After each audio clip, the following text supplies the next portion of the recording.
અહીંયા ભારતની અંદર ટીપુ સુલતાને સંધિ સ્વીકારી લીધી.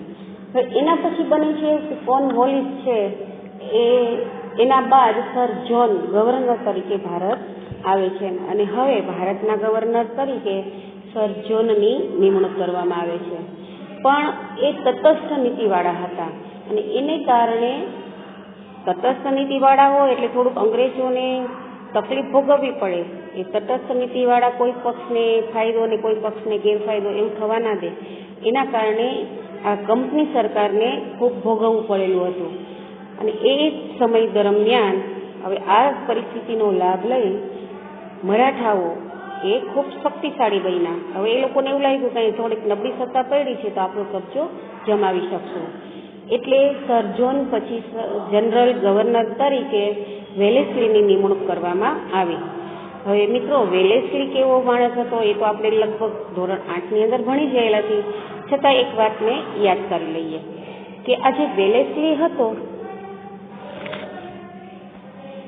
એ આમ કહીએ એક પ્રકારનો સરમુખ ત્યાગશાહી હતો. એને કંપનીનો વિસ્તાર જ કરવો હતો. પરિણામે એ અનેક પ્રકારે કહીએ ને કે ભારતને પરેશાન કરવા માંગતો હતો. એટલે એને એક યોજના અમલમાં મૂકી હતી. આ યોજનાનું નામ છે સહાયકારી યોજના. મિત્રો, નામ ઉપરથી તેવું લાગે છે ને કે અંગ્રેજો આપણને સહાય કરવા માગે છે, પણ કહીએ ને કે હાથીના જોવાના જુદા અને ચાવવાના જુદા, આ વાત એવી બની જાય છે કે જે આ સહાયકારી યોજના એને અમલમાં મૂકી હતી એના અમુક નિયમો હતા, પણ આ નિયમો શરૂઆતથી આપણને બતાવવામાં આવેલા ન હતા કે આ યોજનાનો જે સ્વીકાર કરે એ રાજાઓએ એની શરતોને આધીન રહી નિયમોનું પાલન કરવાનું રહેશે. મિત્રો, અત્યારે જે કોરોના વાયરસના કારણે ઘણી બધી સ્કીમ ભારતની સરકારે બહાર પાડી છે. અત્યારે તો નામ ઉપરથી આપણને એમ થાય કે ના બધો લાભ લેવો જોઈએ, પણ જો કદાચ એવું બને કે એ લાભ લેવામાં આપણને ક્યારેક નુકસાન પણ ભોગવવું પડતું હોય તો અહીંયા આપણે એવી જ રીતે નુકસાન ભોગવવાનું હતું કે આપણે એ સહાયકારી યોજનાની શરતો શું હતી એ જોઈએ. તો મિત્રો, તમે આ પીળા બોક્સની અંદર જોજો, એ તો દરેક યોજના તમને વચાશે. સૌથી પહેલું કે જે રાજા આ સહાયકારી યોજનાને સ્વીકારે એ રાજાને અંગ્રેજોની તાલીમ પામેલી એક સેના આપવામાં આવશે અને આ સેના છે કોઈ પણ બાહ્ય આક્રમણ એ રાજાના રાજ્ય ઉપર થશે તો એનાથી રાજાનું રક્ષણ કરશે. બીજું કે આ જે સેના આપવામાં આવે છે એનો લશ્કરી તમામ ખર્ચ એ રાજાએ ઉપાડવાનો રહેશે. ક્યારેક એવું પણ બને કે કદાચ એ તમામ ખર્ચ રાજા ઉપાડી ન શકે તો શું કરવું? એ હાથ ઊંચા ન કરી દેવાય ને. તો એ સમયે એના રાજ્યનો એવો અમુક વિભાગ જે સારી આવક ધરાવતો હોય અથવા ફળદ્રુપ વિસ્તાર હોય તો એ દરેક વિસ્તાર એ અંગ્રેજોને સોંપી દેવાનો રહેશે. ત્રીજી શરત એ હતી કે અંગ્રેજ સરકારની પરવાનગી વગર એ રાજા કોઈ પણની સાથે સંધિ પણ નહીં કરી શકે અને યુદ્ધ પણ નહીં કરી શકે. એટલે અહીંયા રાજા તો એમ કહીએ ને તો ફસાય કે કોઈ રાજાની સાથે યુદ્ધ કરે તો એ મનાય, પણ યુદ્ધ કરીને હારી જાય અને નવી સંધિ કરે તો પણ ફસાય. અને આવું મિત્ર બને ને યુદ્ધ કે સંધિ ત્યારે એ સહાયકારી યોજના મુશ્કેલીમાં પડી જાય. એ યોજના સ્વીકારવી કે ન સ્વીકારવી એ રાજાને એ અંગ્રેજોએ વિચારવું પડે. એટલે યુદ્ધ પણ નહીં કરી શકે કે સંધિ પણ નહીં કરી શકે. એના પછી કે જે રાજાએ આ યોજના સ્વીકારી છે એ રાજાના રાજ્યની અંદર એક અંગ્રેજી પ્રતિનિધિ રાજાનું અને સેનાનું દેખરેખ કરવા રહેશે. અંગ્રેજ સેનાપતિ રહે એટલે રાજા કાંઈ હલચલ કરતો નથી, કોઈ દુશ્મનો સાથે ભળતો નથી, એની પણ દેખરેખ રહે અને રાજા આપણી સેનાને બરાબર સાચવે છે કે નહીં એની પણ ખબર પડી જાય. એટલે બંને તરફથી ધ્યાન રહે. એટલે એક અંગ્રેજી પ્રતિનિધિ રહેશે અને એના પછી જે રાજાએ આ યોજના સ્વીકારી છે એ રાજા અંગ્રેજો સિવાયના અન્ય કોઈ પણ વિદેશી વ્યક્તિને પોતાના રાજ્યમાં નોકરીએ રાખી શકે નહીં. એટલે અહીંયા કહીએ ને તો ઇનડાયરેક્ટ રીતે અંગ્રેજોનું જ વર્ચસ્વ રહે, બીજા કોઈ દેશના કોઈ પણ વ્યક્તિ આ રાજ્યની અંદર આવી શકે નહીં. આવી એક હતી સહાયકારી યોજના. તો મિત્રો આમાં શરૂઆતની અંદર ખાલી દરેક રાજાએ શું વિચાર્યું કે આપણને તો સેના મળશે, અંગ્રેજી સેના તાલીમ પામેલી હોય, બોમ્બ રાઇફલ વગેરે શસ્ત્રથી જાણકાર હોય, એટલે રાજા એક નિશ્ચિંત બની જાય કે આપણે ક્યાં કંઈ સંભાળવાનું છે, અંગ્રેજ સેના બધું સંભાળી લેશે. એટલે મોટાભાગના રાજાઓ આ યોજના સ્વીકારવા તૈયાર થઈ ગયા. તો જે રાજાએ આ યોજના સ્વીકારી એમાં હતા નિઝામ, મૈસૂર, અવધ, ગાયકવાડ, સિંધિયા, ભોસલે, હોલકર. એ દરેક રાજાએ આ યોજના સ્વીકારી લીધી. અને મિત્રો તમે જે જોવો છો ને ચિત્રની અંદર કે જે સહાયકારી યોજના જે રાજાએ સ્વીકારી એક ઝાડમાં ફસાઈ ગયા છે, અને એ ઝાડની દોર એ અંગ્રેજોના એટલે કે વેલેસ્લીના હાથમાં છે. એટલે આખી દોર એના હાથમાં આવી ગઈ અને આ બધા રાજાઓ નિસહાય બની ગયા. એટલે એમ કહેવાય છે કે આ યોજના એક મીઠા ઝેર જેવી હતી, કે જે યોજના દેખાવે સારી હતી એટલે મધ જાણીને બધા પી લીધી, એટલે પણ અંદર ગયા પછી જાણે ફસાઈ ગયા હોય એવી પરિસ્થિતિનો અનુભવ દરેક રાજાને થયો. હવે જે રાજાએ આ યોજના સ્વીકારી એ દરેક રાજાને ઈસ્ટ ઇન્ડિયા કંપની એની સાથે જોડી દીધા. એનો ઘણા મોટાભાગના પ્રદેશો કોઈને કોઈ બહાને ઈસ્ટ ઇન્ડિયા કંપનીમાં જોડાતા ગયા અને રાજાનું રાજ્ય નાનું થતું ગયું. હવે જનરલ વેલેસ્લીના સમયની અંદર જ ટીપુ સુલતાને આ સહાયકારી યોજના સ્વીકારવાની ના પાડી, કારણ કે એકવાર તો એને યુદ્ધ કરેલું જ હતું, એમાં હારેલો હતો. હવે સહાયકારી યોજના પણ એને સ્વીકારવાની ના પાડી, એટલે અંગ્રેજો સાથે પાછું એનું યુદ્ધ થાય છે અને આ ચોથો મૈસૂર વિગ્રહ તરીકે એ જાણીતો થયો. એટલે મિત્રો આમ તો જોઈએ ને તો પહેલો મરાઠા વિગ્રહ હતો અને બાકીના ત્રણેય મૈસૂર વિગ્રહ હતા. એમાં જે બીજો આમ ક્રમમાં બીજો પણ પહેલો મૈસૂર વિગ્રહ હતો તો એ હૈદર અલીએ પછીના બે મૈસૂર વિગ્રહ છે એ બંને ટીપુ સુલતાને કરેલા હતા. પણ જે ચોથો મૈસૂર વિગ્રહ ટીપુ સુલતાને કર્યો એમાં અંગ્રેજોની સાથે લડતા એ ટીપુ સુલતાન શહીદ થયા અને મૃત્યુ પામ્યા.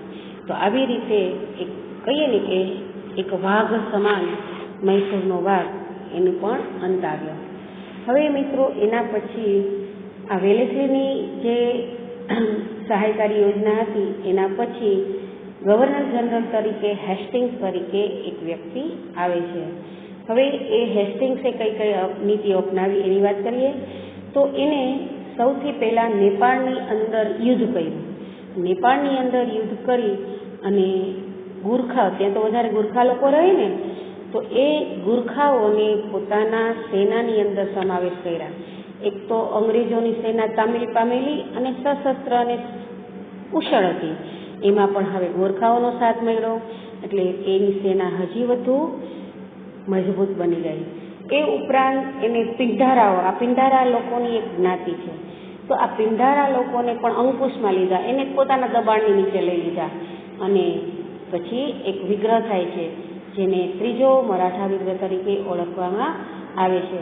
અને એને કારણે આ અંગ્રેજોની જે કંપની હતી એની સર્વોપરિતા એટલે કે દરેક જગ્યાએ એની સત્તા સ્થપાવવા માંડી, એટલે એ રીતે એની સર્વોપરિતા સ્થપાવવા માંડી. હવે એના પછી વિલિયમ બેન્ટિંક નામનો ગવર્નર આવે છે. આમ જોઈએ તો બેન્ટિંક છે એ ઉદાર ગવર્નર જનરલ તરીકે ઓળખાય છે. સ્વભાવનો ઉદાર હતો, એટલે અન્ય જે ગવર્નરો એ અંગ્રેજોની સત્તા સ્થાપવા માટે અત્યાચારો કર્યા હતા એવા અત્યાચારો એને કર્યા નહીં. પરિણામ બને શું, અંગ્રેજો એને ટકવા દે ખરા, એટલે આ ગવર્નર જનરલે જે સામ્રાજ્યવાદીની નીતિ ઉત્પન્ન કરી હતી એમાં અસંતોષ થયો અને પછી એ અસંતોષને કારણે ભારતની અંદર જે એકતા ઊભી થવી જોઈએ ન થઈ અને ઉદારમતીના કાર્ય ચાલુ થયા. મતલબ કે આ બેન્ટિંગને કારણે. બેન્ટિંગ પછી ભારતની અંદર 1848ની અંદર ડેલહાઉસી નામે ગવર્નર આવ્યો. આ જે ડેલહાઉસી ગવર્નર આવ્યો એને આમ કહીએ ને તો 3 પ્રકારની કૂટનીતિ વાપરી છે.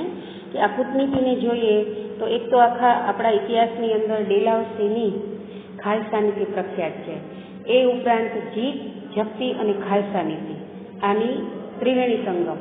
મતલબ જીત એટલે શું કે કોઈ પણ હિસાબે ભારતના રાજાઓને હરાવી અને એનું રાજ્ય લઈ લેવું એટલે એ જીત કહેવાય. જપ્તી એને જીત કરવાની એટલે કે યુદ્ધ કરવાની જરૂર નથી, પરાણે હડપી લેવું, જેને જપ્તી તરીકે ઓળખાય. અને ત્રીજું છે ખાલસા નીતિ.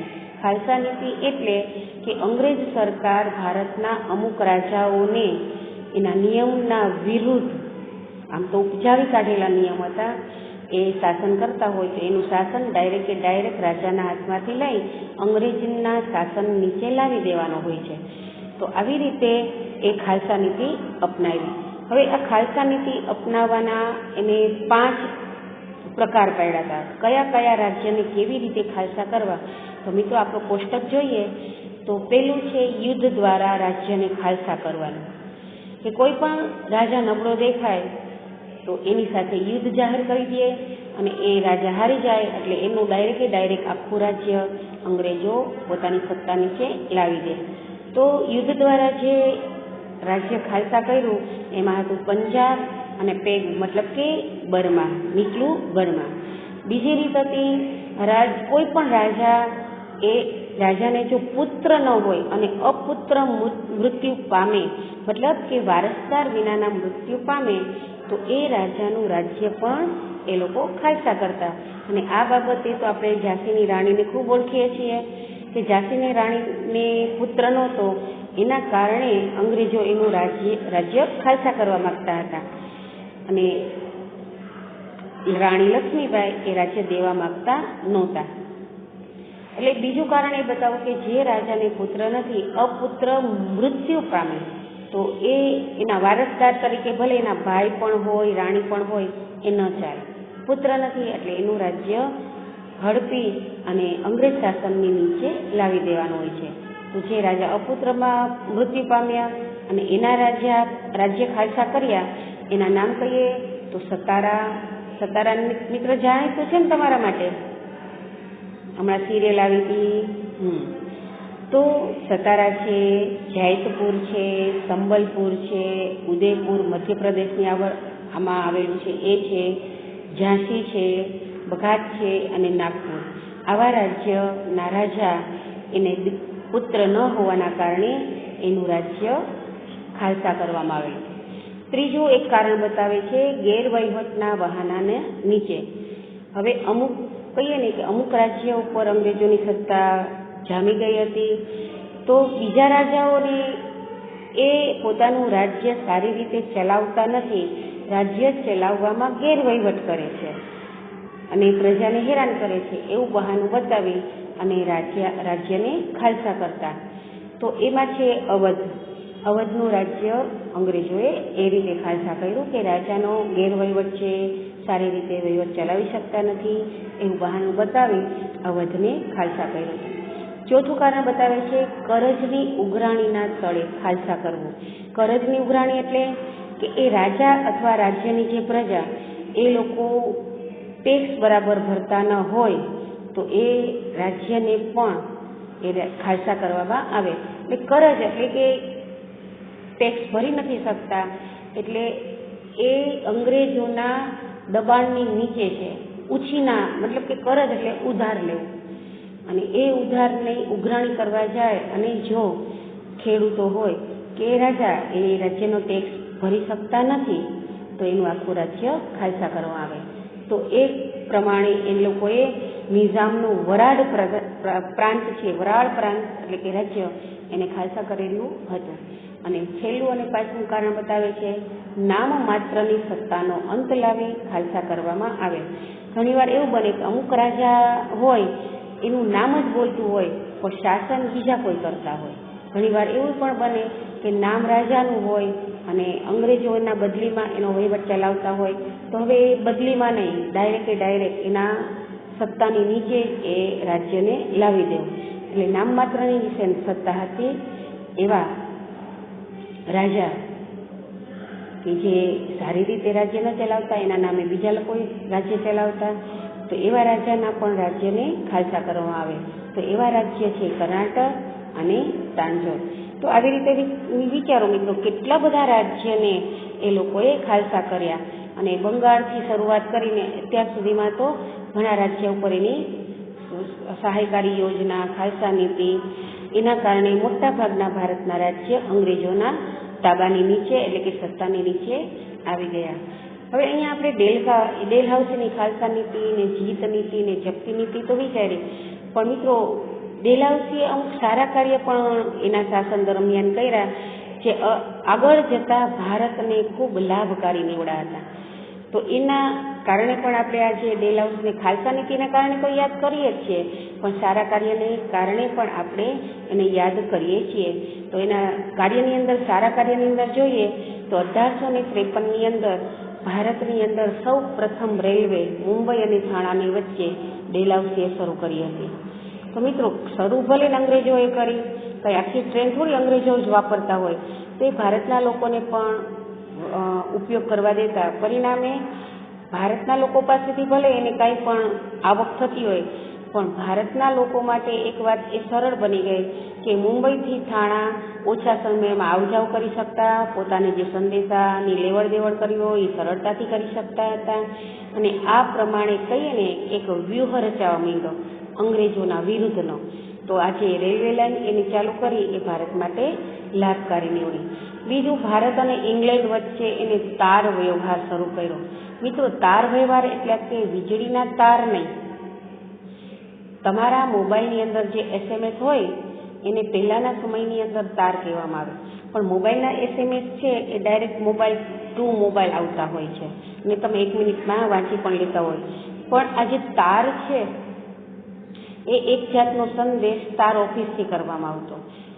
હવે એના કારણે આ એક તાર વ્યવહાર ચાલુ થયો, એના કારણે ભારતના ઘણા બધા લોકો પોતાના સંદેશા બીજા ગામ સુધી પહોંચાડી શકતા, અને કદાચ સંદેશા વાંચી ન શકે તો સંકેત તાર દ્વારા મોકલે, તો એ દ્વારા પણ અંગ્રેજોની સામે વ્યૂહરચના થઈ શકતી. તો એ તાર વ્યવહાર, જાહેર બાંધકામ ખાતાની સ્થાપના, કે અત્યાર સુધી એવું હતું કે સરકાર તરફથી કોઈ બાંધકામ ન થતા, પણ આખા રાજ્યના લોકો એ સંપત્તિને વાપરી શકે, એ સ્થળને વાપરી શકે એ માટે એવા અમુક રાજ્યને ઉપયોગી બાંધકામ શરૂ થયા જે ડેલહાઉસીએ શરૂ કરાવેલા હતા. એના પછી એને અંગ્રેજી કેળવણી શરૂ કરી, મતલબ અંગ્રેજી શિક્ષણ. ભારતના જે શૈક્ષણિક ક્ષેત્ર હતા એની અંદર અંગ્રેજી ભણાવવાનું એક વિષય તરીકે ઉમેરવામાં આવ્યું. પહેલાંના સમયની અંદર આપણે અંગ્રેજી એટલું બધું મહત્ત્વનું નહોતું, લોકો અંગ્રેજીને જાણતા પણ આવડતું નહીં. અને બીજું શું તકલીફ થાય કે અંગ્રેજો અંગ્રેજી બોલી લઈએ તો આપણે કંઈ સમજી શકીએ નહીં. અને એ સમયે એવું પણ કહેવામાં આવે છે કે અંગ્રેજો ઓછા હતા, એટલે એની પાસે કાર્ય કરવાવાળા કાર્યકરો ઓછા હતા, અને કાર્યકરો હતા એને અંગ્રેજી નહોતું આવડતું, એટલે અંગ્રેજોને પોતાનું દરેક કામ જાતે કરવું પડતું. જે ઓફિશિયલ વર્ક કહેવાય, રાજનીતિનું વર્ક કહેવાય, એ બધું જાતે કરવું પડતું અને કામ વધી જતું. એટલે એ લોકોએ હવે એવું વિચાર્યું કે અંગ્રેજી ભાષા શીખવાડી દઈએ તો એ લોકોની પાસે કામ પણ કરાવી લેશું. તો આવી રીતે એ અંગ્રેજી શિક્ષણની એને શરૂઆત કરી.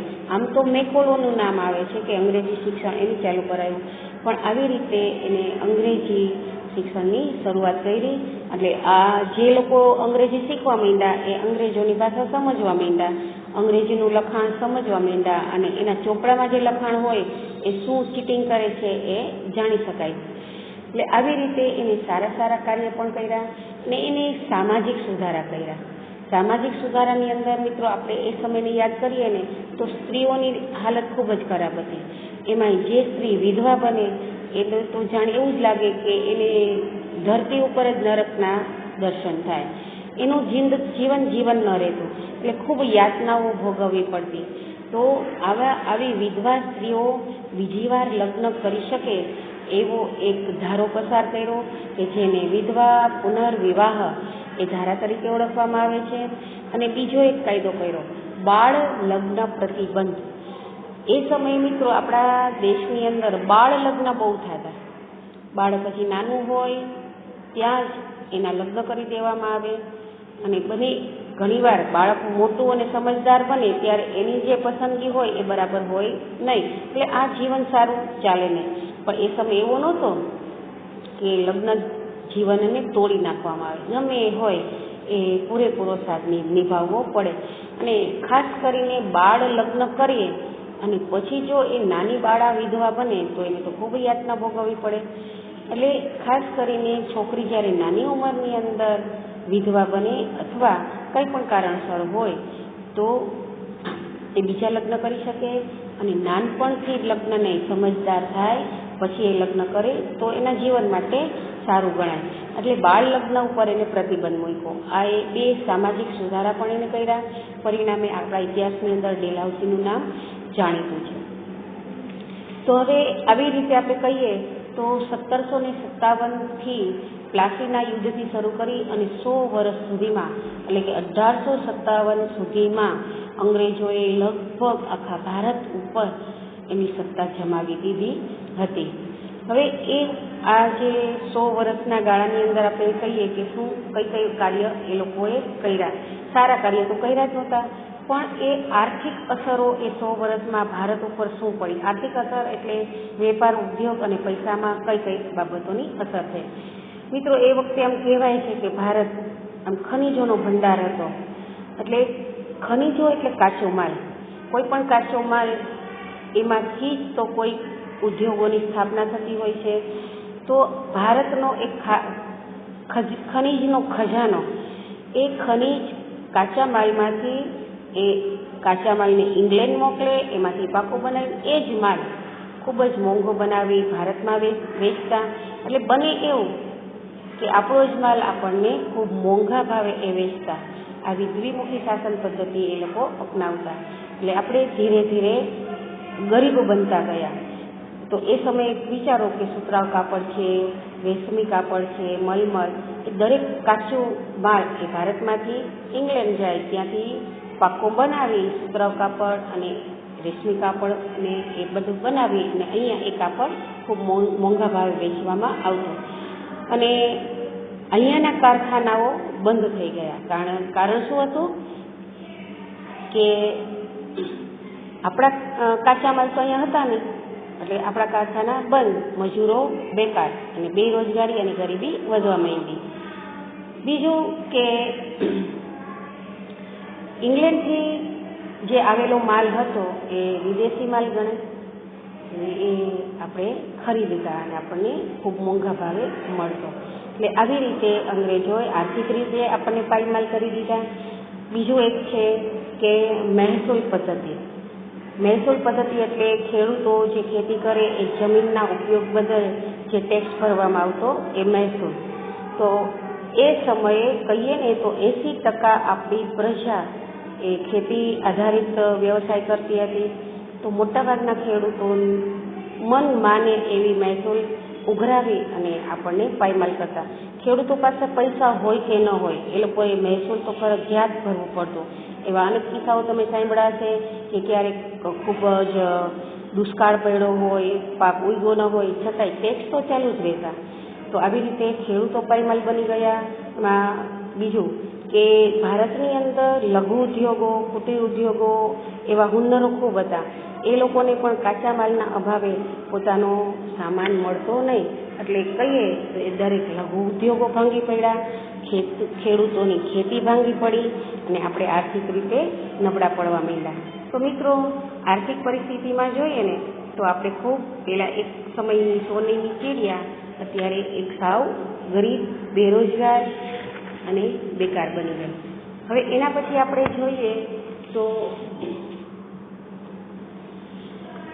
અંગ્રેજોએ શું કર્યું કે બંગાળના જે કારીગરો હતા એની પાસેથી અમુક જથ્થામાં કાપડ વણી અને એનો કોન્ટ્રાક્ટ પોતાના નામે લખાવી લીધો કે તમારે અમારા જ માટે કામ કરવાનું, બીજા માટે નહીં. એટલે આવો એક કોન્ટ્રાક્ટ કર્યો એટલે આ કારીગરો પણ બીજું કંઈ કામ કરી શકે નહીં.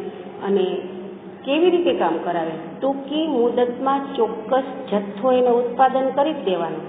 મતલબ કે આપણે કહીએ ને કે એક વ્યક્તિ 10 કલાક કામ કરી શકે તો એ વ્યક્તિ પાસે 10થી વધારીને 15-17 કલાક કામ કરાવી અને જે એને સમય આપ્યો હોય એનાથી પણ એક્ઝામ્પલ કે 1 મહિને કામ પૂરું થતું હોય તો 20 દિવસમાં એ કામ પૂરું કરી, એટલે ડબલ રીતે માર પડતો અને કહીએ ને કે માણસો એકદમ હેરાન પરેશાન થઈ ગયા. અને એના જ માટે એટલે અંગ્રેજોનું જ એને કામ કરવું પડતું હતું. આવી રીતે જો આ કોઈ કોન્ટ્રાક્ટ એ સ્વીકારે નહીં વ્યક્તિ તો એને જેલની સજા અથવા ચાબુક કે ફટકા મારવાની સજા કરવામાં આવતી હતી. તો આવી રીતે ભારત સાવ પાયમાલ બનવા માંડ્યો. ઈસ્ટ ઇન્ડિયા કંપની આખા ભારતની અંદર સર્વોચ્ચ બનવા માંડી. હવે જે મુંબઈ અને થાણાની ટ્રેન ચાલુ થઈ હતી એના આધારે પાછી બીજી એવી અનેક સેવાઓ અંગ્રેજોએ ચાલુ કરી. ભારત અને ઇંગ્લેન્ડ વચ્ચે આગબોટની સેવા શરૂ કરી. મુંબઈ, મદ્રાસ, કલકત્તા જેવા મહાબંદરો ઉપર એ લોકોની આગબોટો વેપાર કરવા લાગી. હવે એ ઉપરાંત અંગ્રેજોએ જે શાસન પદ્ધતિ કરી એમાં આપણા દેશ ઉપર સામાજિક અસર કઈ થઈ? સામાજિક અસર બે આપણે જોઈ કે બાળ લગ્નનો વિરોધ એ લોકોએ કર્યો, એ ઉપરાંત વિધવા પુનર્વિવાહ ચાલુ કરાવ્યા. પણ આપણા દેશની અંદર એના પછી વર્તમાન પત્રોની એક ચીલા ચાલુ હતી નહીં. કોઈ ભારતના વર્તમાનપત્ર નહોતા, પણ એના સમય પછી એ વર્તમાનપત્ર ચાલુ થયા. અને જો એક વર્તમાનપત્ર ચાલુ થયા અને એનો ઘણો મોટો આશય હોય કે વર્તમાનપત્રથી ઘણા એક જ વર્તમાનપત્રની અંદર હજારો સમાચારો હોય. એ એક સમાચાર અનેક જગ્યાએ જાય અને લોકો એનાથી જાગૃત થાય. અને આપણે કદાચ કોઈ અંગ્રેજો સામે બંધ કરવો હોય તો એ વર્તમાનપત્ર આપણને મદદરૂપ થતા. એટલે વર્તમાનપત્રનો વિકાસ થયો. વર્તમાનપત્ર લોકો વાંચવા માંડ્યા એટલે એ લોકોના વિચારમાં અને વર્તનમાં ફેર કરવા માંડ્યો. વિચારતા થયા પોતાનું ભલું શું છે, એટલે અંગ્રેજો શું કયા અન્યાય કાર્ય કરે છે. એ ઉપરાંત વાણી સ્વાતંત્રનો વિકાસ થયો કે ના ખાલી મૂંગા રહી અને અંગ્રેજોને સહન કરતા રહેશું તો એ વધારે સત્તા સ્થાપશે.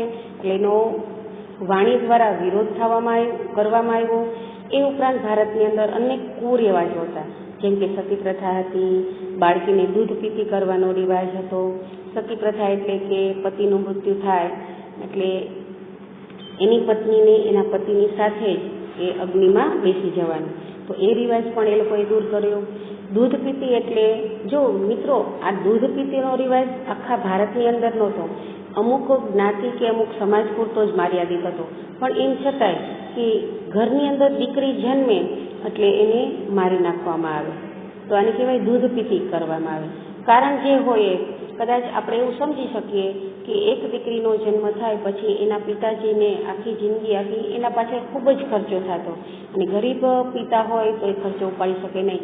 એક દીકરી હોય, 2 દીકરી હોય, 3 હોય તો એ કેટલો બધો એક જ પિતાજી એનો ખર્ચ ઉપાડી શકે. એટલે જેવો દીકરીનો જન્મ થાય એટલે એને મારી નાખવામાં આવે, મતલબ કે એ દૂધ પીતી કરવાનો રિવાજ હતો. તો આ બધા રિવાજો એમને દૂર કર્યા. અને એ દૂર કરવામાં ખાલી અંગ્રેજોનો જ વિચાર નહોતો, ભારતના અનેક સમાજ સુધારકો અસ્તિત્વમાં હતા. એમાં ખાસ કરીને રાજા રામમોહન રાય, દુર્ગારામ મહેતા, બહેરામજી મલબારી એવા લોકોએ પણ અંગ્રેજોને સાથે રહી અને એવા કાયદા જ ઘડાવ્યા કે આ રીતે કાયદા ઘડો તો સમાજની અંદર એ જે કુરિવાજો છે એ આપણે દૂર કરી શકીએ. એ ઉપરાંત ભારતની અંદર શિક્ષણ પ્રથા ઓછી હતી, લોકો ઝડપથી ભણતા નહીં. અમુક પ્રજા જ ભણતી, મોટાભાગના લોકો અભણ હતા. એમાં ખાસ કરીને દીકરીઓ તો સ્કૂલે જઈ જ ન શકે. તો આને કહેવાય નિરક્ષરતા. આ નિરક્ષરતાને દૂર કરવા માટે પણ અંગ્રેજોએ પ્રયત્ન કરેલા હતા. તો એમાં જોઈએ ને તો આ બધા સમાજ સુધારકોને મદદથી ભારતની અંદર પણ યુનિવર્સિટીઓની સ્થાપના થઈ. એમાં ખાસ કરીને ચાર્લ્સ વુડની ભલામણથી મુંબઈ, મદ્રાસ અને કલકત્તામાં યુનિવર્સિટીની સ્થાપના કરી અને ખાસ મેકોલે અને ડેલાઉસીના સમયથી અંગ્રેજી શિક્ષણ પણ ચાલુ થયું હતું. આમ એ લોકોએ કહીએ ને કે સામાજિક સુધારા પણ થોડા કરેલા હતા. અને મિત્રો એવું ન કરે તો એની સત્તા બહુ લાંબી ચાલે નહીં, થોડુંક સારું તો કામ કરવું પડે ને. તો આ આખા પાઠના આધારે આપણે એવું કહી શકાય કે જે બ્રિટિશરો, અંગ્રેજો આપણા દેશની અંદર વેપાર કરવા આવેલા, એ સમય જતાં આખા દેશની અંદર સત્તા જમાવીને બેસે છે. અને એની સત્તા ઘણી 1947 સુધી ચાલી હતી. અને એમાં ભારતની ઘણી પ્રજા કહીએ ને કે ખૂબ જ પરેશાન થઈ અને અંતે એ લોકોએ 1947માં જવું પડેલું હતું. એ તો બહુ લાંબો ઇતિહાસ છે, એની ચર્ચા આપણે પછી કરીશું. પણ અંગ્રેજોના શાસન દરમિયાન આપણા દેશની અંદર રાજકીય, આર્થિક, સામાજિક, સાંસ્કૃતિક એવા ઘણા સારા નરસા એવી કાર્ય થયા અને ઘણા સુધારા પણ થયા. અને કહીએ તો પરોક્ષ કે પ્રત્યક્ષ રીતે આપણને ઘણા લાભ પણ થયા હતા અને ઘણા ગેરલાભ પણ થયા હતા. તો મિત્રો આપણે અહીંયા આપેલો પાઠ અહીંયા પૂરો કરીએ છીએ અને આના આધારે હવે તમને આનું સ્વાધ્યાય લેસનમાં આપવામાં આવશે. જય શ્રી કૃષ્ણ.